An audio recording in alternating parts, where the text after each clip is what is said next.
मुनासबत में पर्याप्त अवसर दूंगा। मेरा आपसे निवेदन है, नहीं माननीय अखिलेश जी, आपने संसद की मर्यादा को आप बना के रखें। कभी बजट भाषण के अंदर इस तरीके का नहीं हुआ, ये उचित नहीं है, ये उचित नहीं है। अखिलेश जी प्लीज, मैं आपको मौका दूंगा राज्यपाल अभिभाषण पे, प्लीज।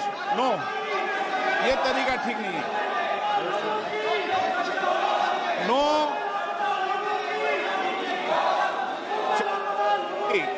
राज्यपाल अभिभाषण पर चर्चा होगी। नो तरीका। Honorable Speaker, I present the budget for 25-26. This budget continues our government's efforts to A. Accelerate growth, B. Secure inclusive development, C. Invigorate private sector investments, D. Uplift household sentiments, and E. Enhance spending power of India's rising middle class. Together, we embark on a journey to unlock our nation's tremendous potential for greater prosperity and global positioning under the leadership of Honorable Prime Minister Shri Narendra Modi. As we complete the first quarter of the 21st century, continuing geopolitical headwinds suggest lower global economic growth over the medium term. However, our aspiration for a Vikasit Bharat inspires us, and the transformative work we have done during our government's first 2 terms guides us to march forward resolutely. Our economy is the fastest growing among all major economies. Our development track record for the past 10 years and structural reforms have drawn global attention. Confidence in India's capability and potential has only grown in this period. We see the next 5 years as a unique opportunity to realize Sabka Vikas, stimulating balanced growth of all regions. The great Telugu poet and playwright Gurujada Apparao had said, "Deshamante matti kadoy, deshamante manushuloy," meaning a country is not just its soil, a country is its people. In line with this, for us, Vikasit Bharat encompasses zero poverty, 100% quality good school education, access to high quality, affordable and comprehensive health care, 100% skilled labor with meaningful employment, 70% women in economic activities, and farmers making our country the food basket of the world.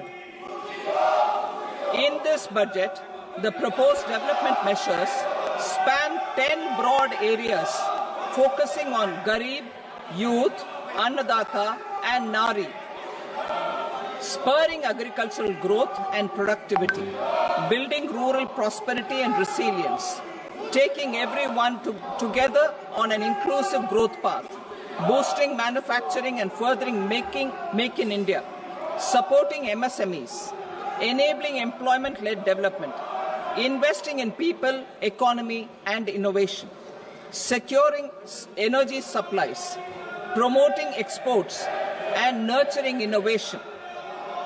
For this journey of development, our 4 powerful engines are agriculture, MSME, investments, and exports.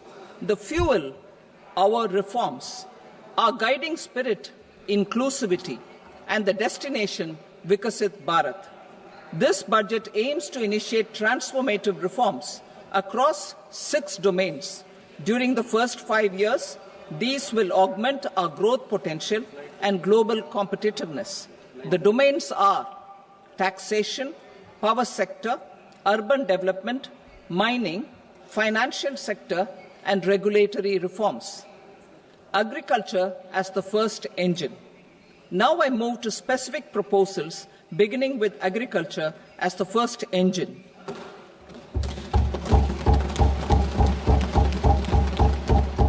Prime Minister Dhan Dhanya Krishi Yojana, Developing Agri-Districts Program.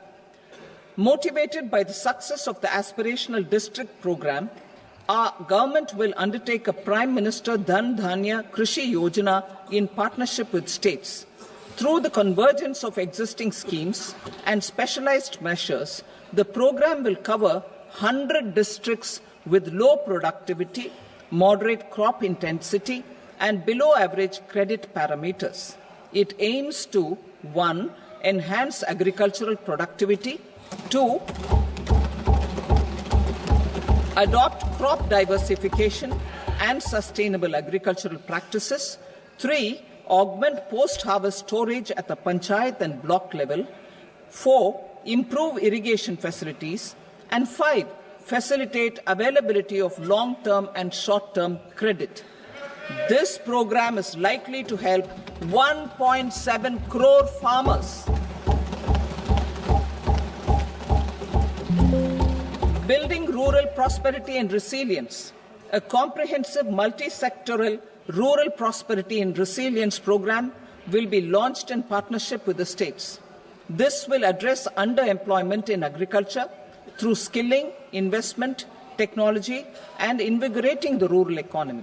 The goal is to generate ample opportunities in rural areas so that migration is an option but not a necessity.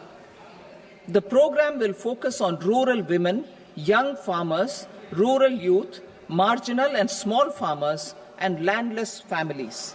The details are in Annexure A.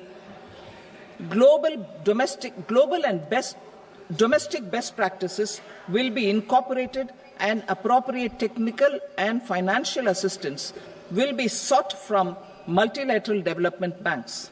In Phase 1, 100 developing agri-districts will be covered. Atmanirbharta in pulses.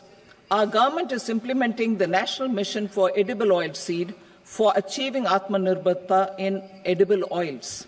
Our farmers have the capability to grow enough for our needs and more.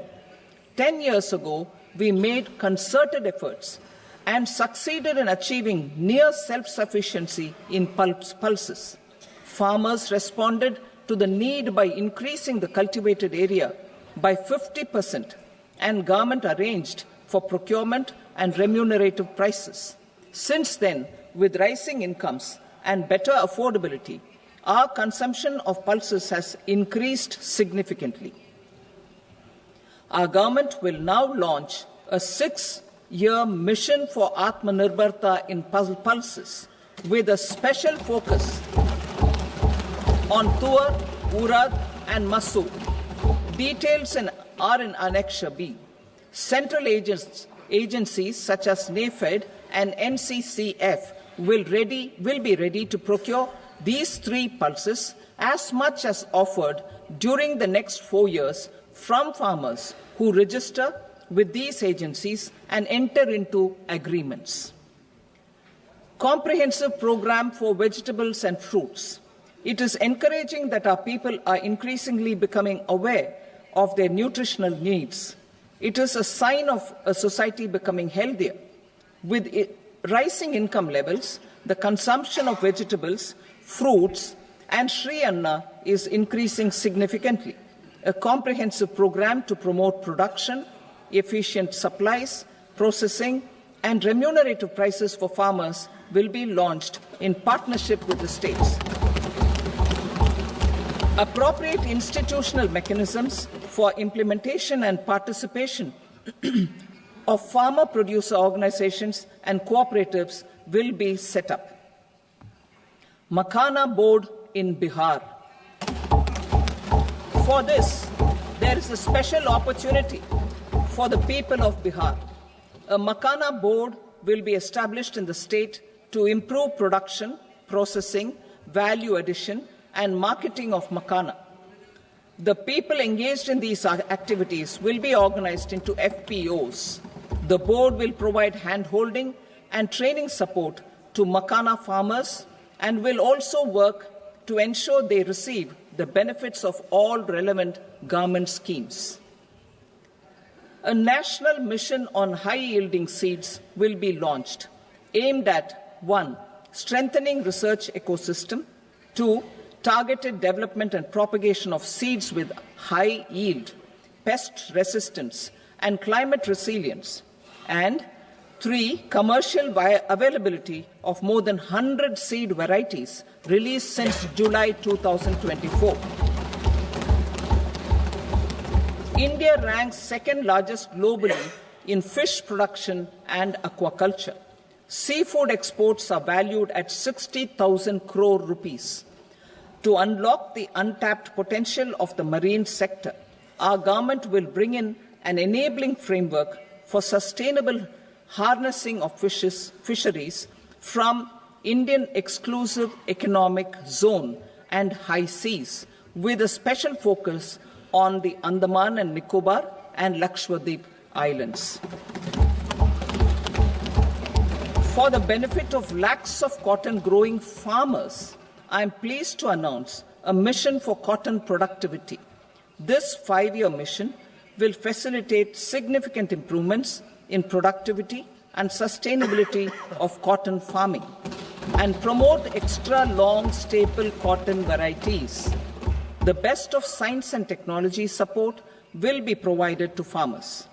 Aligned with our integrated 5F vision for the textile sector, this will help in increasing incomes of the farmers and ensure a steady supply of quality cotton for rejuvenating India's traditional textile sector. Kisan credit cards facilitate short-term loans for 7.7 crore farmers, fishermen, and dairy farmers. The loan limit under modified interest subvention scheme will be enhanced from 3 lakh rupees to 5 lakh rupees for loans taken through the KCC. For Atmanirbharta in urea production, our government had reopened 3 dormant urea plants in the eastern region. To further augment urea supply, a plant with annual capacity of 12.7 lakh metric tons will be set up at Namrup in Assam.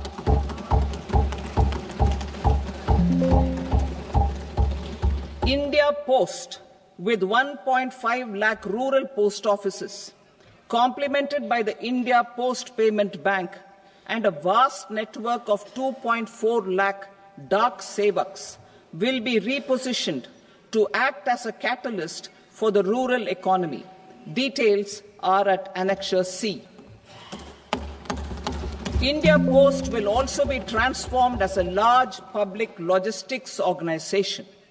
This will meet the rising needs of Vishwakarmas, new entrepreneurs, women, self-help groups, MSMEs, and the large business organizations. Our government will provide support to NCDC for its lending operations for the cooperative sector. MSMEs as the second engine. Now I move to MSMEs as the second engine, which encompasses manufacturing and services with a focus on MSMEs numbering 5.7 crores.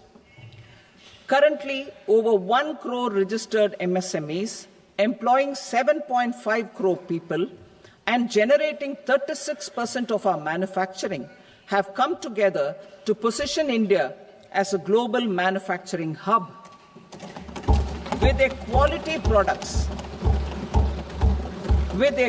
products, these MSMEs are responsible for 45% of our exports. To help them achieve higher efficiencies of scale, technological upgradation, and better access to capital, the investment and turnover limits for classification of all MSMEs will be enhanced to 2.5 and 2 times respectively. This will give them the confidence to grow and generate employment for our youth. The details are given in Annexure D.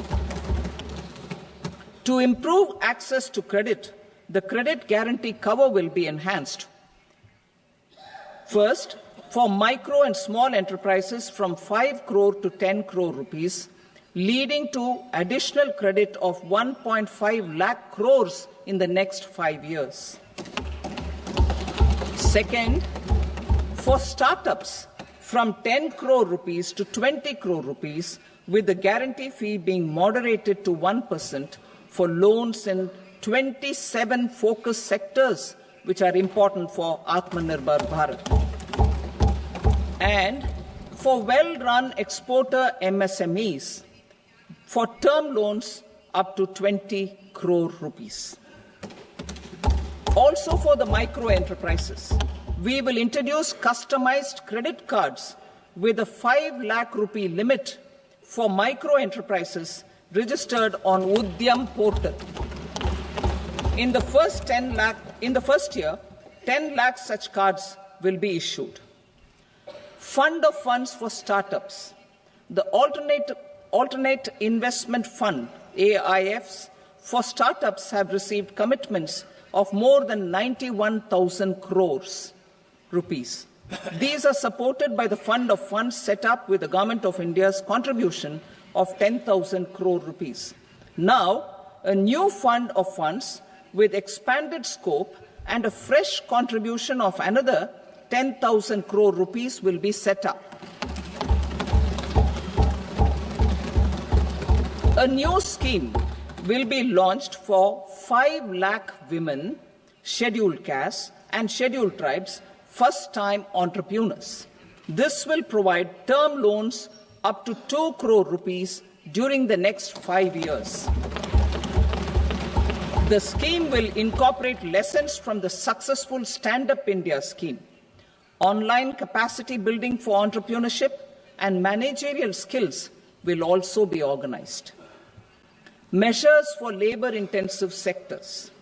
To promote employment and entrepreneurship opportunities in labor-intensive sectors, our government will undertake specific policy and facilitation measures. To enhance the productivity, quality, and competitiveness of India's footwear and leather sector, a focused product scheme will be implemented. The scheme will support design capacity, component manufacturing, and machinery required for production of non-leather quality footwear, besides the support for leather footwear and products. The scheme is expected to facilitate employment for 22 lakh persons, generate over 4 lakh crore rupees, and exports of over 1.1 lakh crore rupees. Measures for the toys sector. Building on the National Action Plan for Toys, we will implement a scheme to make India a global hub for toys. The scheme will focus on development of clusters, skills, and a manufacturing ecosystem that will create high-quality, unique, innovative, and sustainable toys that will represent the Made in India brand. Support for food processing. In line with our commitment towards Purvodaya, we will establish a National Institute of Food Technology, Entrepreneurship and Management in Bihar. The institute will provide a strong fillip to food processing activities in the entire eastern region. This will result in 1. Enhanced income for the farmers through value addition to their produce, and 2. Skilling entrepreneurship and employment opportunities for the youth. Manufacturing mission, furthering Make in India. Our government will set up a national manufacturing mission covering small, medium, and large industries for furthering Make in India by providing policy support, execution roadmaps, governance, and monitoring framework for central ministries and states. Details are in Annexure E. Given our commitment to climate-friendly development, the mission will also support clean tech manufacturing. This will aim to improve domestic value addition, and build our ecosystem for solar PV cells, EV batteries, motors and controllers, electrolyzers, wind turbines, very high voltage transmission equipment, and grid-scale batteries. Investment as the third engine. Now I move to investment as the third engine, which encompasses investing in people, investing in the economy, and investing in innovation. Investing in people. Saksham Anganwadi and Poshan 2.0. Saksham Anganwadi and Poshan 2.0 program provides nutritional support to more than 8 crore children, 1 crore pregnant women and lactating mothers all over the country, and about 20 lakh adolescent girls in aspirational districts and the Northeast region. The cost norms for these nutritional support will be enhanced appropriately. Atal Tinkering Labs. 50,000 Atal Tinkering Labs will be set up in government schools in the next 5 years to cultivate the spirit of curiosity and innovation and foster a scientific temper among young minds. Broadband connectivity to government secondary schools and PHCs. Broadband connectivity will be provided to all government secondary schools and primary health centers in rural areas under the BharatNet project. Bharatiya Bhasha Pustak Scheme. We propose to implement a Bharatiya Bhasha Pustak scheme to provide digital form Indian language books for schools and for higher education. This aims to help students understand their subjects better and in their language. National Centers of Excellence for Skilling. Building on the initiative announced in the July 24 budget, 5 national centers of excellence for skilling will be set up with global expertise and partnerships to equip our youth with the skills required for Make for India, Make for the World manufacturing. The partnership will cover curriculum design, training of trainers, and a skills certification framework and periodic reviews. Expansion of capacity in IITs. Total number of students in 23 IITs has increased 100% from 65,000 to 1.35 lakh in the past 10 years.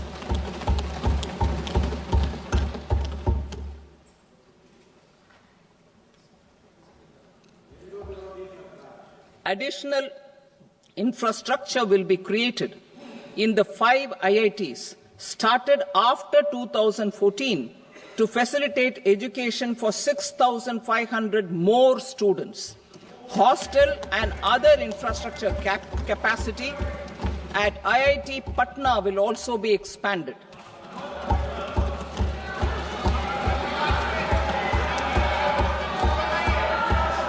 Center of Excellence.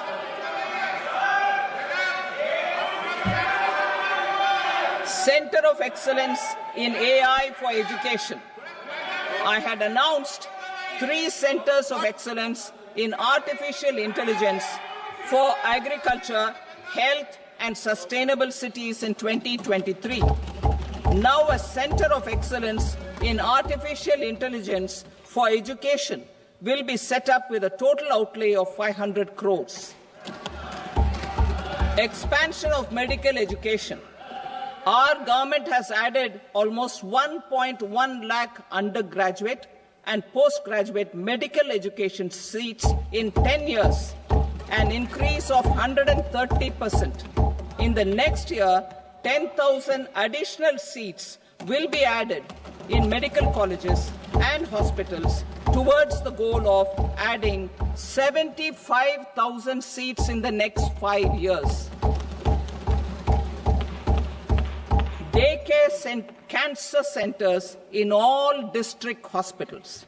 Our government will facilitate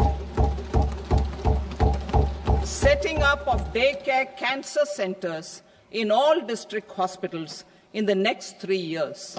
200 centers will be established in 25-26 itself. Strengthening urban livelihoods.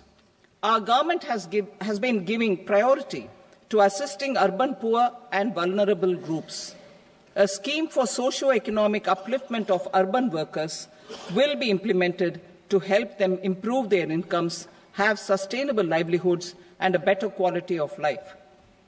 PM Swanidhi scheme has benefited more than 68 lakh street vendors, giving them respite from high-interest informal sector loans. Building on this success, the scheme will be revamped with enhanced loans from banks, UPI-linked credit cards with 30,000 rupees limit, and capacity building support. Social Security Scheme for welfare of online platform workers. Gig workers of online platforms provide great dynamism to the new age services economy. Recognizing their contribution, our government will arrange for their identity cards and registration on the e-Shram portal. They will be provided health care under PM Jan Arogya Yojana. This measure is likely to assist nearly 1 crore gig workers.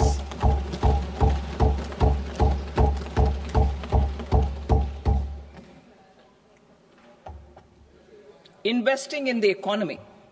Public-private partnership in infrastructure. Each infrastructure-related ministry will come up with a 3-year pipeline of projects that can be implemented in PPP mode. States will also be encouraged to do so and can seek support from the India Infrastructure Project Development Fund, which is a scheme to prepare PPP proposals. Support to states for infrastructure. An outlay of 1.5 lakh crore is proposed for the 50-year interest-free loans to states for capital expenditure and incentives for reforms. Building on the success of the first asset monetization plan announced in 2021, the second plan for 2025 to 30 will be launched to plough back capital of 10 lakh crore in new projects. Regulatory and fiscal measures will be fine-tuned to support the plan. Jal Jeevan Mission. Since 2019, 15 crore households, representing 80% of India's rural population, have been provided access to portable tap water connections. To achieve 100% coverage, I am pleased to announce the extension of this mission until 2028 with an enhanced total outlay.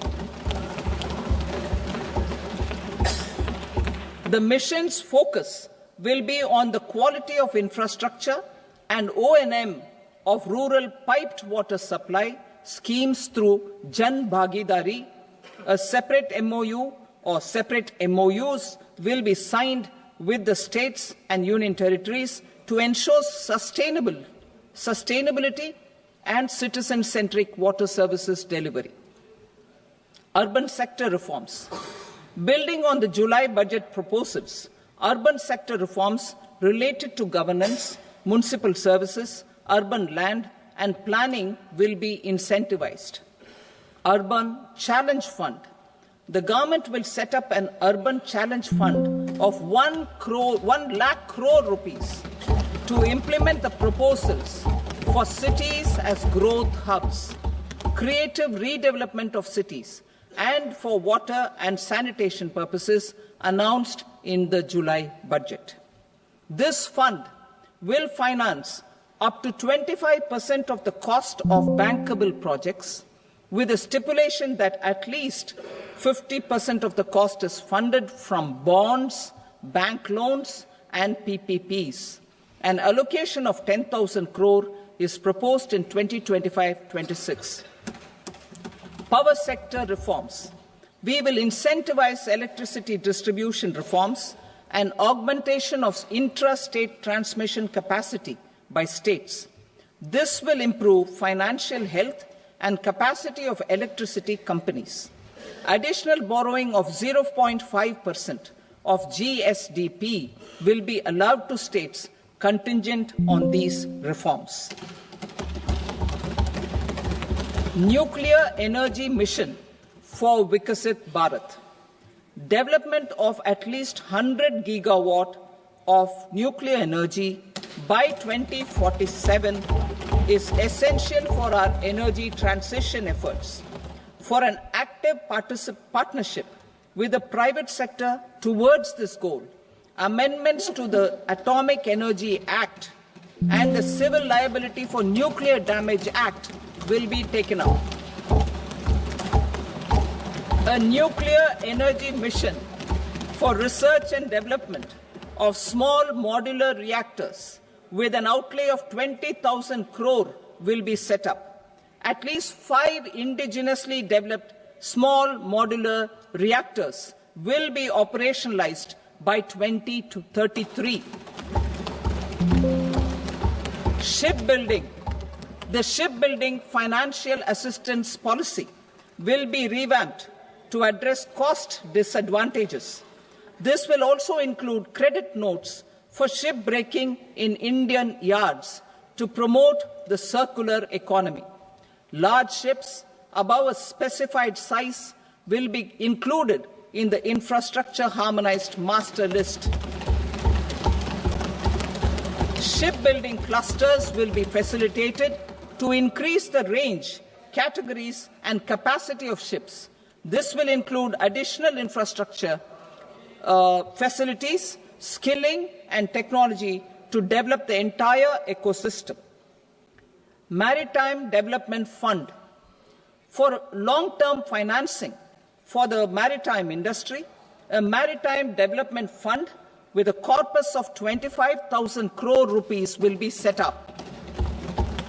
This will be for distributed support and promoting competition. This will have up to 49% contribution by the government, and the balance will be mobilized from ports and from private sector. UDAN regional connectivity schemes.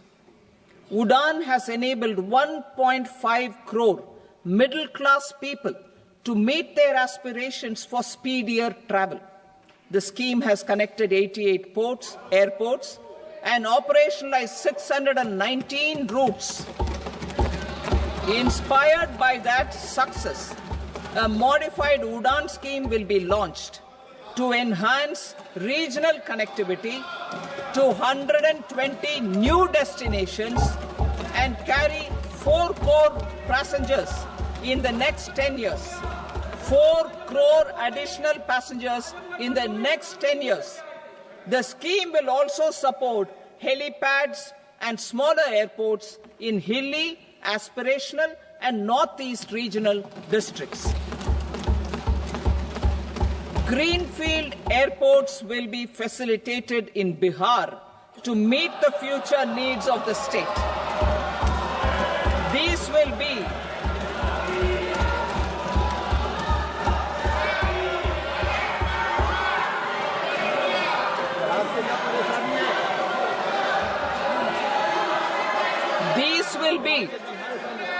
These will be in addition to the expansion of the capacity of Patna Airport and a brownfield airport in Beta. Western Kosi Canal project in Mithilanchal. Financial support will be provided for the Western Kosi Canal ERM project, benefiting a large number of farmers cultivating over 50,000 hectares of land in the Mithilanchal region of Bihar. Mining sector reforms. Mining sector reforms, including those for minor minerals, will be encouraged through sharing of best practices and institutions of a state mining index. A policy for recovery of critical minerals from tailings will be brought out. Under the special window for affordable and mid-income housing, SWAMI, 50,000 dwelling units in stressed housing projects have been completed and keys handed over to home buyers. Another 40,000 units will be completed in 2025, further helping middle-class families who were paying EMIs on loans taken for apartments while also paying rent for their current dwellings. Building on this success, Swami Fund 2 will be established as a blended finance facility with contribution from the government, banks and private investors. This fund of 15,000 crore rupees will aim for expeditious completion of another 1 lakh units. PM Gati Shakti data for private sector. For furthering PPPs and assisting the private sector in project planning, access to relevant data and maps from the PM Gati Shakti portal will be provided. Tourism for employment-led growth.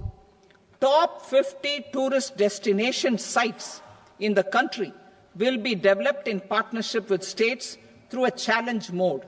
Land for building key infrastructure will have to be provided by the states. Hotels in these destinations will be included in the infrastructure harmonized list. The following measures will be taken for facilitating employment-led growth: organizing intensive skill development programs for our youth, including in institutes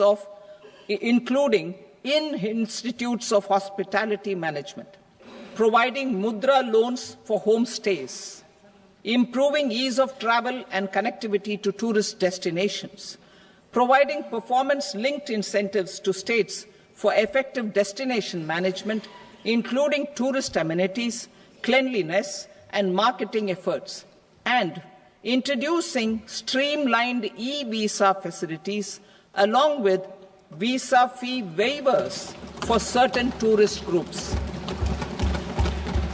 Continuing with the emphasis on places of spiritual and religious significance, in the July budget, there will be a special focus on destinations related to the life and times of Lord Buddha.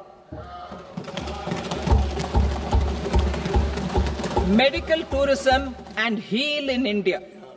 Medical tourism and heal in India will be promoted in partnership with the private sector, along with capacity building and easier visa norms.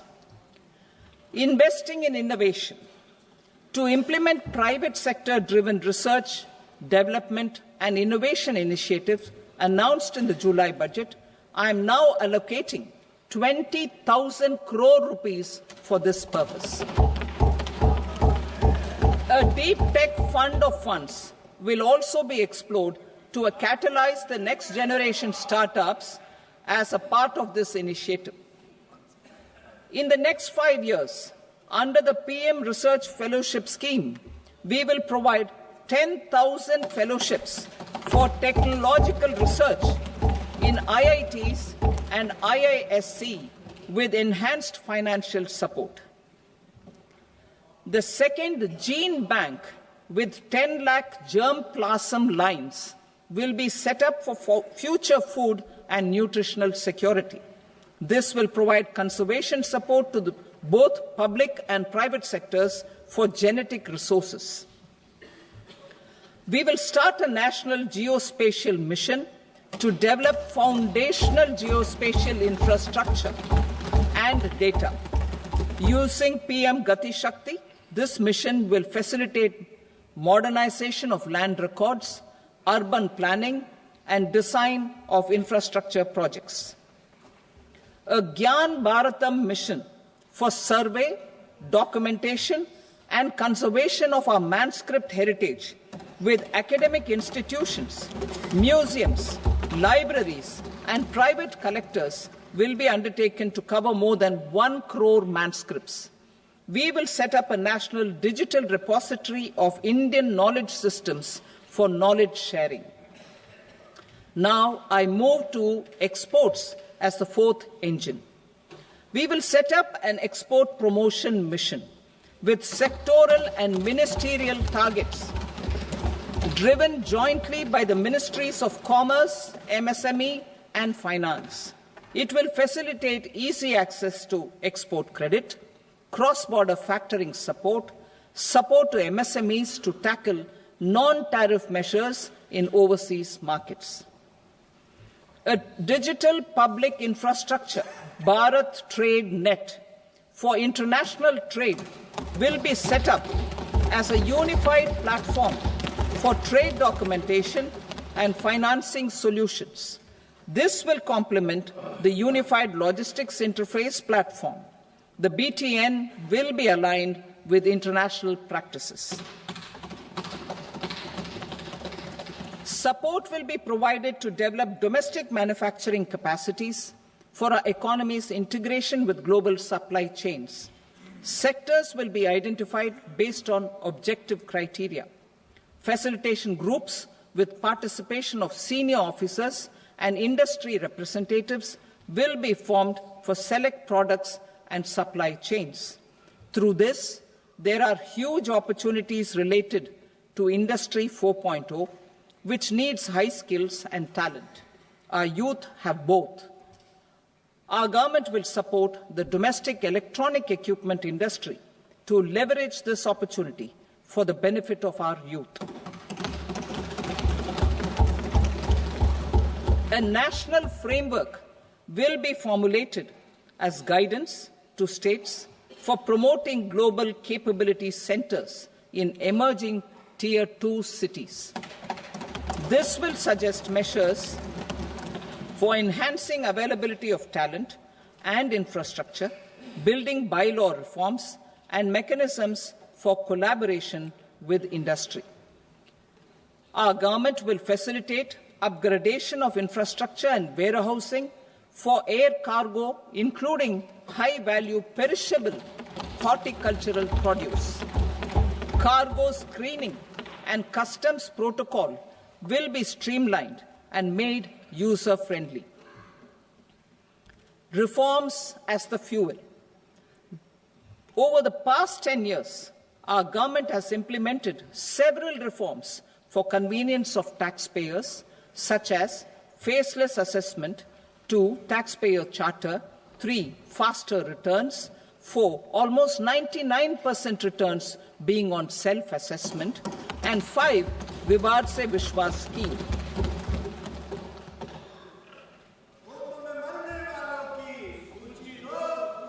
Continuing these efforts, I reaffirm the commitment of the Tax Department to trust first, scrutinize later.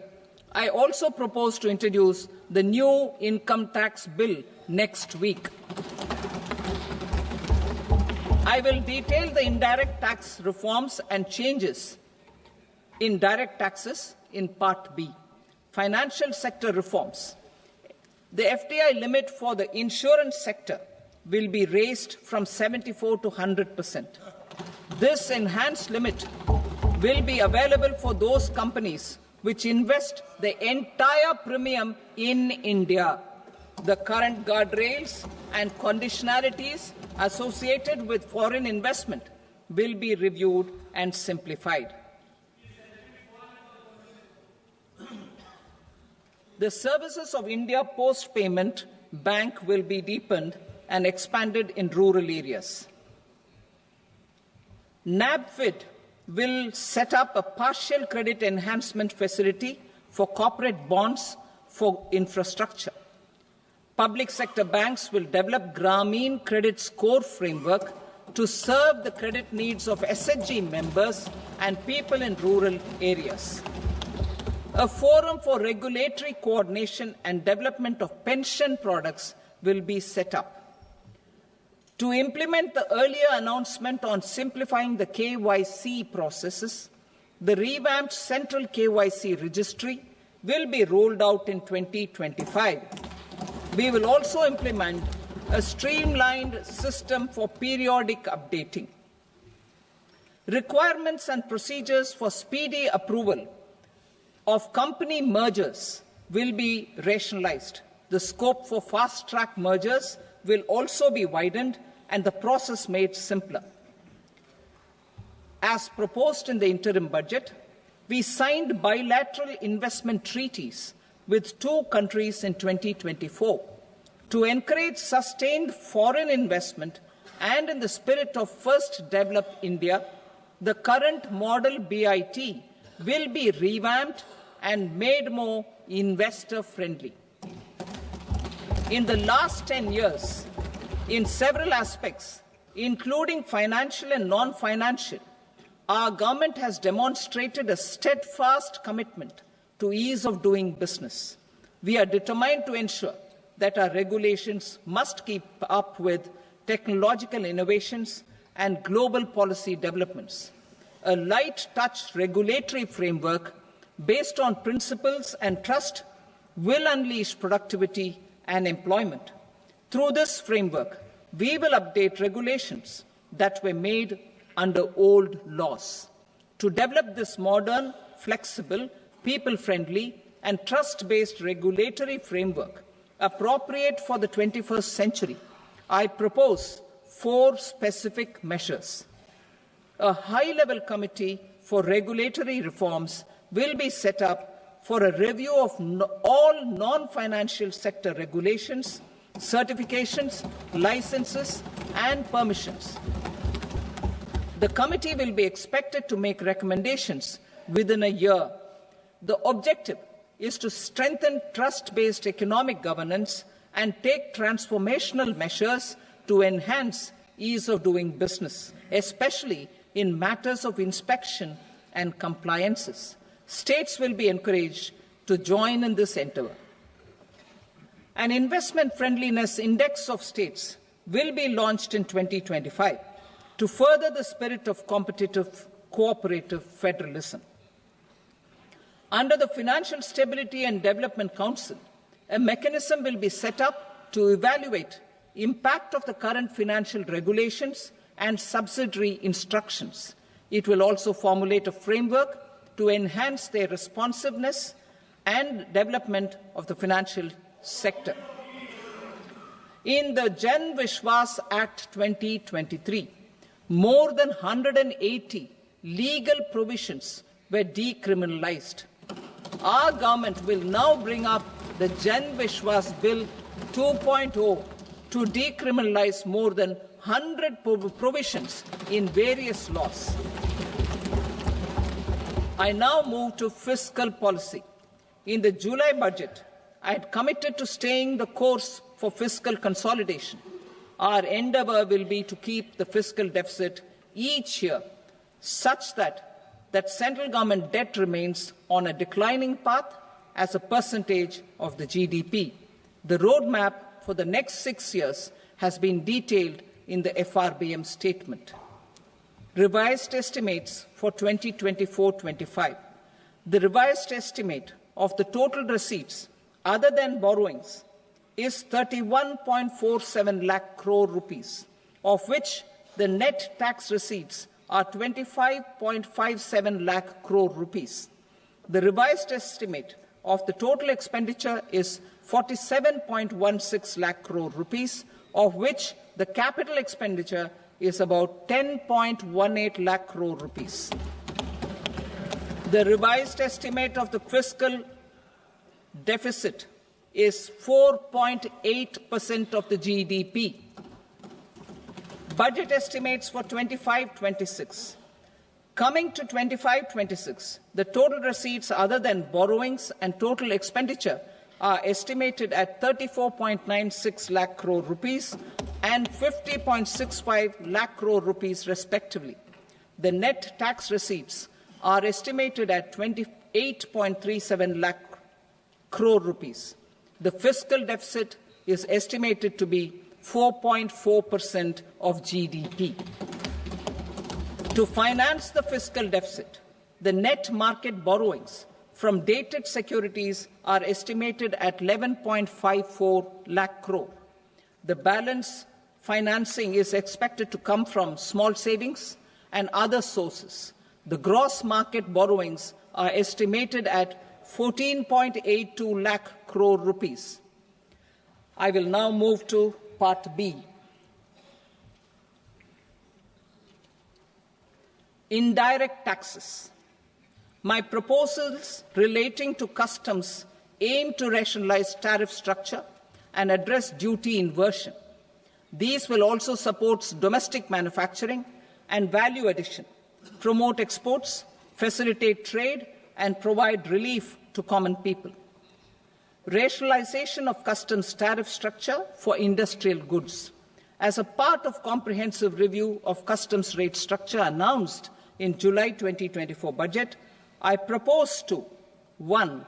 Remove 7 tariff rates. This is over and above the 7 tariff rates removed in 23-24 budget. After this, there will be only 8 remaining tariff rates, including 0 rate. 2. Apply appropriate cess to broadly maintain effective duty incidence, except on a few items where such incidence will reduce marginally. 3. Levy not more than 1 cess or surcharge. Therefore, I propose to exempt social welfare surcharge on 82 tariff lines that are subject to a cess. I shall now take up sector-specific proposals. To provide relief to patients, particularly those suffering from cancer, rare diseases, and other severe chronic diseases, I propose to add 36 life-saving drugs and medicines to the list of medicines fully exempted from basic custom duty.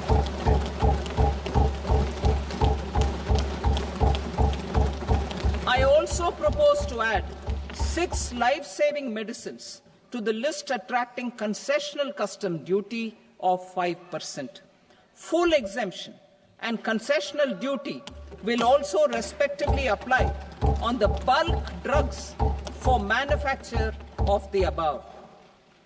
Specified drugs and medicines under patient assistance programs run by the pharmaceutical companies are fully exempt from BCD, provided the medicines are supplied free of cost to the patients. I propose to add 37 more medicines along with 13 new patient assistance programs. Support to domestic manufacturing and value addition. Critical minerals.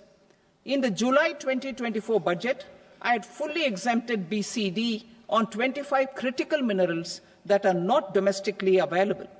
I had also reduced BCD of 2 other such minerals to provide a major fillip to their processing, especially by MSMEs. Now, I propose to fully exempt cobalt powder and waste, the scrap of lithium-ion battery, lead, zinc, and 12 more critical minerals. This will help secure the availability for manufacturing in India and promote more jobs for our youth. To promote domestic production of technical textile products such as agro-textiles, medical textiles, and geotextiles at competitive prices, I propose to add 2 more types of shuttle-less looms to the list of fully exempted textile machinery. I also propose to revise the BCD rate on knitted fabrics covered by 9 tariff lines from 10 or 20 to 20% or 115 rupees per kg, whichever is higher. Electronic goods. In line with our Make in India policy and to rectify inverted duty structure, I propose to increase the BCD on interactive flat panel display from 10% to 20% and reduce the BCD to 5% on open cell and other components. In 23-24 budget, for the manufacture of open cells of LCD, LED TVs, I had reduced the BCD on parts of open cells from 5% to 2.5%. To further boost the manufacture of such open cells, the BCD on these parts will now stand exempted. Lithium-ion battery. To the list of exempted capital goods, I propose to add 35 additional capital goods for EV battery manufacturing and 28 additional capital goods for mobile phone battery manufacturing. This will boost domestic manufacture of lithium-ion batteries, both for mobile phones and for electric vehicles. Shipping sector. Considering that shipbuilding has a long gestation period, I propose to continue the exemption of BCD on raw materials, components, consumables, or parts for the manufacture of ships for another 10 years.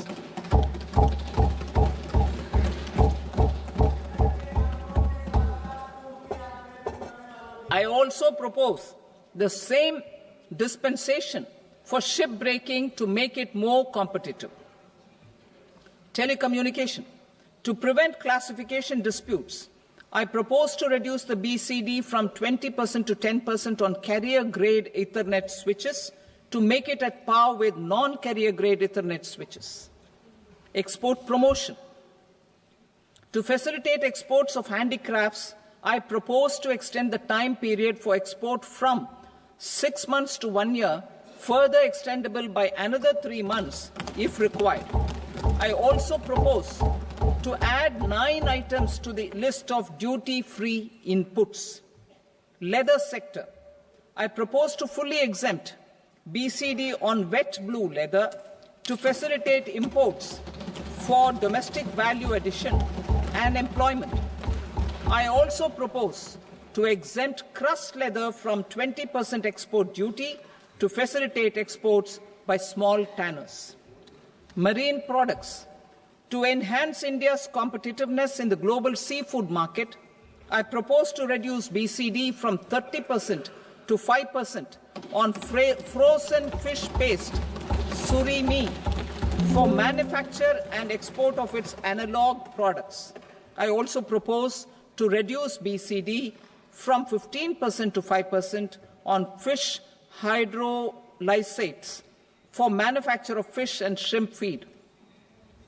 In July 2024 budget, to promote development of domestic MROs for aircraft and ships, I had extended the time limit for export of foreign origin goods that were imported for repairs from 6 months to 1 year and further extendable by 1 year. I now propose to extend the same dispensation for railway goods. Time limit for provisional assessment. Presently, the Customs Act 1962 does not provide any time limit to finalize provisional assessments, leading to uncertainty and cost to trade. As a measure of promoting ease of doing business, I propose to fix a time limit of 2 years, extendable by a year, for finalizing the provisional assessment. I propose to introduce a new provision that will enable importers or exporters, after clearance of goods, to voluntarily declare material facts and pay duty with interest but without penalty. This will incentivize voluntary compliance. However, this will not apply in cases where department has already initiated audit or investigation proceedings. For industry to better plan their imports, I propose to extend the time limit for the end use of imported inputs in the relevant rules from 6 months to 1 year. This will provide operational flexibility in view of cost and uncertainty of supply. Further, such importers will now have to file only quarterly statements instead of a monthly statement.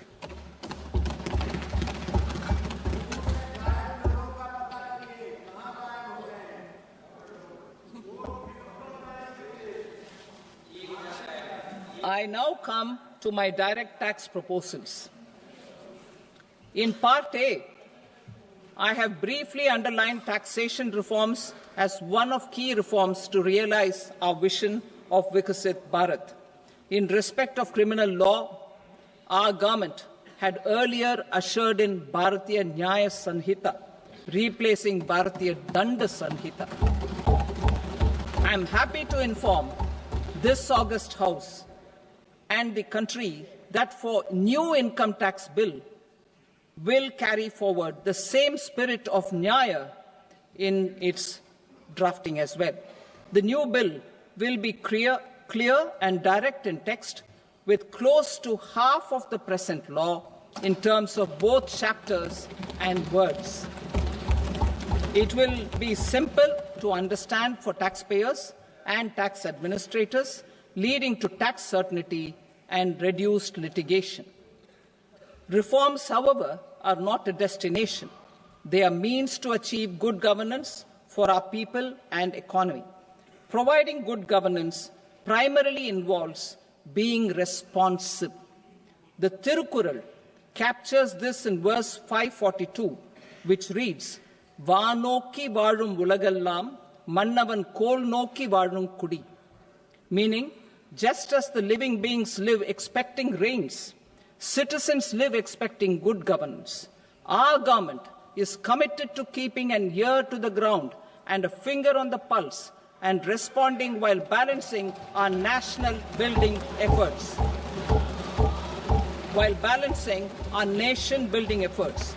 The following measures will detail just how our government will, under the guidance of PM Modi, has taken steps to understand and address. I repeat that sentence, sir. The following measures will detail just how our government, under the guidance of PM Modi, has taken steps to understand and address the needs voiced by our citizens. My tax proposals are guided by this spirit. The objectives of my proposals are as follows. Personal income tax reforms with special focus on middle class.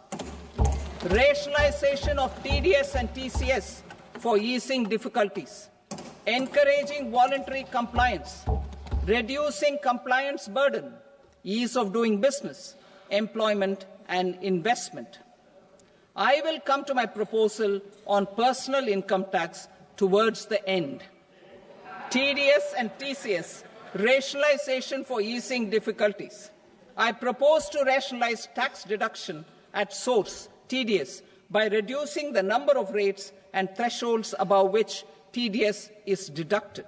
Further, threshold amounts for tax deduction will be increased for better clarity and uniformity. The limit for tax deduction on interest for senior citizens is being doubled from the present 50,000 rupees to 1 lakh rupees. Similarly, the annual limit of 2.40 lakh rupees for TDS on rent is being increased to 6 lakh rupees. This will reduce the number of transactions liable to TDS, thus benefiting small taxpayers receiving small payments. The threshold to collect tax at source, the TCS, on remittances under RBI's liberalized remittance scheme, the LRS, is proposed to be increased from 7 lakh to 10 lakhs. I also propose to remove TCS on remittances for education purposes, where such remittances is out of a loan taken from a specified financial institution. Both TDS and TCS are being applied on any transaction related to sale of goods. To prevent such compliance difficulties, I propose to omit the TCS. I also propose that the provisions of the higher TDS deduction will now apply only in non-PAN cases. In July 2024, the delay for payment of TDS up to the due date of filing statement was decriminalized. I propose to provide the same relaxation to TCS provisions as well. The government under the leadership of Prime Minister Modi believes in Sabka Saath, Sabka Vikas, Sabka Vishwas and Sabka Prayas. In line with this, we brought in updated return facility in 2022 for voluntary compliance by taxpayers who had omitted to report their correct income. Our trust in taxpayers was proved right. Nearly 90 lakh taxpayers voluntarily updated their incomes by paying additional tax.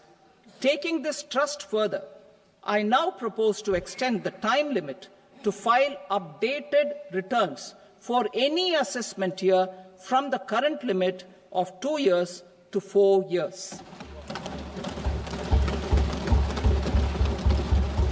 I propose to reduce the compliance burden for small charitable trusts and institutions by increasing their period of registration from 5 years to 10 years. It is also proposed that disproportionate consequences do not arise for minor defaults such as incomplete applications filed by charitable entities. Presently, taxpayers can claim the annual value of self-occupied properties as nil only on the fulfillment of certain conditions. Considering the difficulties faced by taxpayers, it is proposed to allow the benefit of 2 such self-occupied properties without any condition. To streamline the process of transfer pricing and to provide an alternative to yearly examination, I propose to introduce a scheme for determining arm's-length price of international transaction for a block period of 3 years. This will be in line with global best practices. With a view to reduce litigation and provide certainty in international taxation, the scope of safe harbour rules is being expanded. A number of senior and very senior citizens have very old national savings schemes accounts. As interest is no longer payable on such accounts, I propose to exempt withdrawals made from NSS by individuals on or after 29th August 2024. I am also proposing to allow similar treatment to NPS Vatsalya accounts as is available to normal NPS accounts subject to overall limits. In my speech in July 2024, I had promised that all processes, including giving effect to appellate orders, shall be digitalized and made paperless over the next 2 years. So I'm happy to announce that digitalization is being made operational now. In July 2024, we brought in the Vivad Se Vishwas scheme to resolve income tax disputes pending in appeal. The scheme has received a great response, with nearly 33,000 taxpayers having availed of the scheme to settle their disputes. I have a few proposals to promote investment and employment. It is proposed to provide a presumptive taxation regime for non-residents who provide services to a resident company that is establishing or operating an electronics manufacturing facility. I further propose to introduce a safe harbour for tax certainty for non-residents who store components for supply to specified electronics manufacturing units. Presently, the tonnage tax scheme is available only to sea-going ships. The benefits of existing tonnage tax scheme are proposed to be extended to inland vessels registered under the Indian Vessels Act 2021 to promote inland water transport in the country. Extension for incorporation of startups. We continue to support the Indian startup ecosystem. I propose to extend the period of incorporation by 5 years to allow the benefit available to startups which are incorporated before 1/4/2030. In order to attract and promote additional activities in the IFSC, I am inter alia proposing specific benefits to ship leasing units, insurance offices, and treasury centres of global companies which are set up in IFSC. Further, to claim benefits, the cut-off date for commencement in IFSC has also been extended by 5 years to 31/3/2030. Category 1 and Category 2 AIFs are undertaking investments in infrastructure and other such sectors. I propose to provide certainty of taxation to these entities on the gains from securities. To promote funding from sovereign wealth funds and pension funds, to the infrastructure sector, I propose to extend the date of making an investment by 5 more years up to 31st March 2030.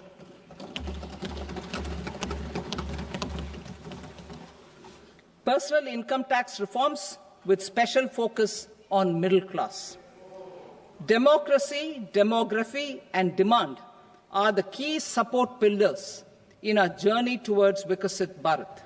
The middle class provides strength for India's growth. This government, under the leadership of Prime Minister Modi, has always believed in the admirable energy and ability of the middle class in nation building. In recognition of their contribution,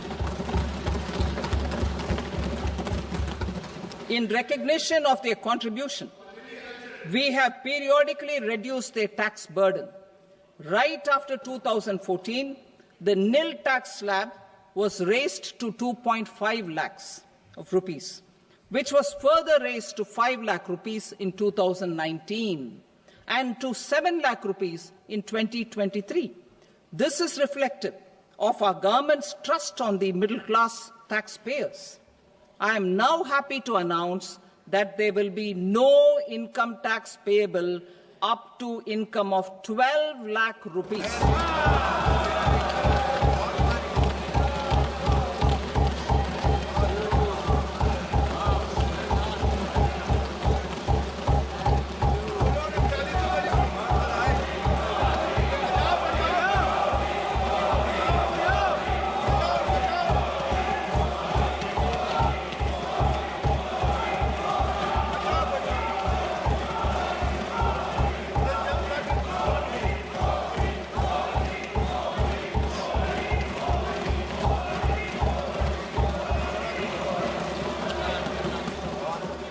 So, average income of 1 lakh per month, other than the special rate income such as capital gains, under the new regime.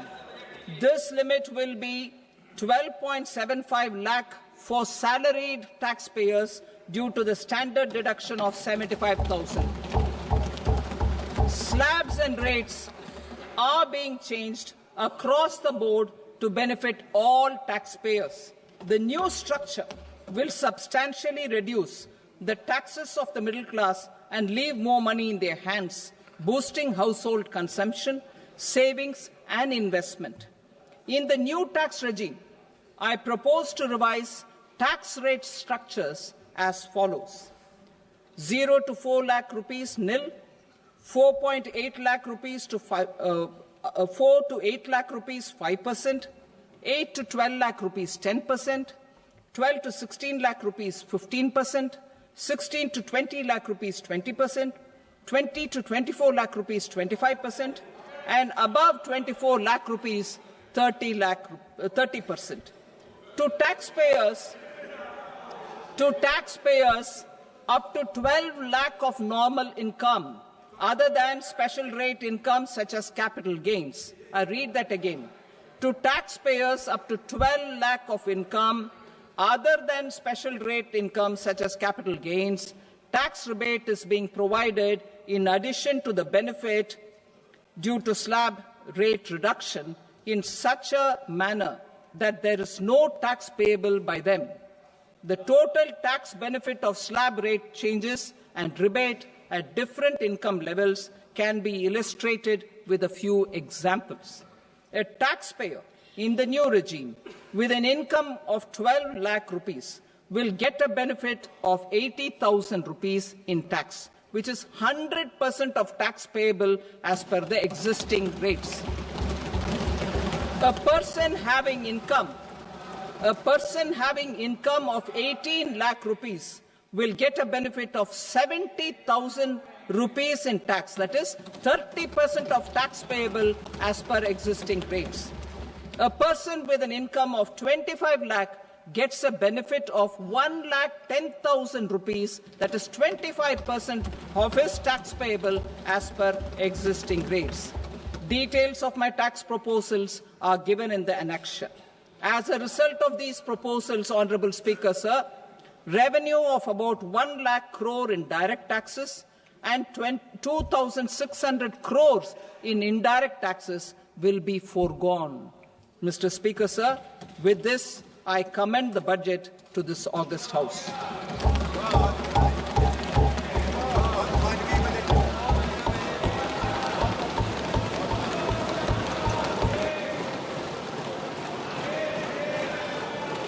Item number 2, Srimati Nirmala Sitharaman. Sir, with your permission, I rise to lay on the table the following statements under Section 3(1) of the Fiscal Responsibility and Budget Management Act 2003. Medium-term fiscal policy cum fiscal policy strategy statement and macroeconomic framework statement. Item number 3, Srimati Nirmala Sitharaman. Sir, with your permission, I rise to move for leave to introduce the Finance Bill 2025. प्रश्न ये है कि विधेयक को पुनर्स्थापित करने की अनुमति प्रदान की जाए। जो सदस्य इसके पक्ष में हाँ कहें, जो सदस्य विरोध में ना कहें। मेरे विचार में निर्णय हाँ वालों के पक्ष में हुआ, हाँ वालों के पक्ष में अनुमति प्रदान की जाती है। माननीय मंत्री जी, अब विधेयक को पुनर्स्थापित करें। Sir, I introduce the bill. Thank you. सभा की कार्रवाई सोमवार दिनांक 3 फरवरी 2025 को प्राप्त 11 बजे तक के लिए स्थगित की जाती है।